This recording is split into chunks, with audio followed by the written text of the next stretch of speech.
We experienced this kind of a sense of anxiety and, that worries about the American policy, especially Trump government policy toward North Korea or Korean Peninsula in the whole matter.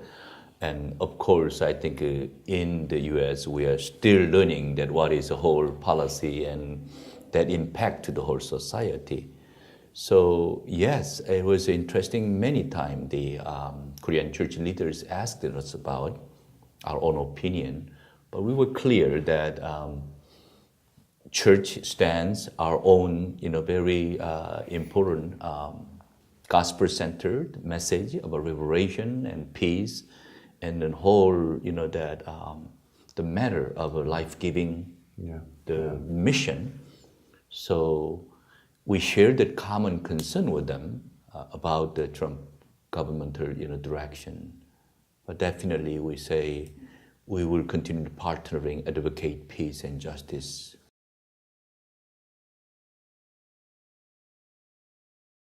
Part of the perception, which is still of 10, 20, 30 years ago, that Global Ministries is a US mission agency. And our efforts over the last years to internationalize our staff, to have a cabinet and leadership which is majority non-US, has not always been seen by our partners, in the US and even by the partners around the world. So I think we have to keep repeating this message. But this morning we met with a group of leaders of the Asia Methodist Council, and they had been very critical as well, especially when we said we want to build a provisional central conference in Southeast Asia and Mongolia. But when they met with us and they saw I was the only white person in the room, and even I was only a German, so I think suddenly they realized, my goodness, we have to change our perception of who Global Ministries is and how the United Methodist Church tries to become a worldwide connection. So I think that's an important message also of our office here.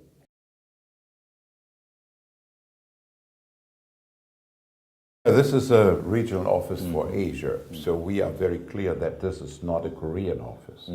But being in Korea, we cannot not address the question of the Peninsula, the tension here, one of the parts of the world where we have the highest concentration of military presence. And I think the work for reconciliation, for a peace treaty, is something we have to take on as we have our office here in Seoul. So this is key for our work, and it's also part of who we are as the United Methodist Church. It's interesting that with all the discussions we had in Portland at General Conference, the resolution on peace and reconciliation and reunification in Korea had over 90%. So it was very much consensus. We stand for a peace treaty. We stand for the United States government dealing directly with the North Korean government to build a peace treaty to replace the amnesty agreement. We stand for ongoing dialogue with the North Koreans. We stand for relationship building. We stand for humanitarian aid, for food aid. All this we agree as United Methodist, and the office has to play a part in this. I think that is key. A danger, I don't know how you see this, Bishop, but I think a danger is in the US, we have somehow reduced our public discussion as Christians almost entirely on the question of abortion and the question of human sexuality. And it has paralyzed our prophetic witness in other areas which are as important, I believe. For instance, the whole question of the nuclear arms, the armament. If we increase our military budget, isn't this something we Christians have to say something about? So I think the prophetic witness for peace, for disarmament against nuclear weapons is something which is as important, and Korea is something which Korea has to teach us something about. It motivated us that our church need to really work on, this advocacy for peace and justice in all matter. Definitely, I really fully support your statement.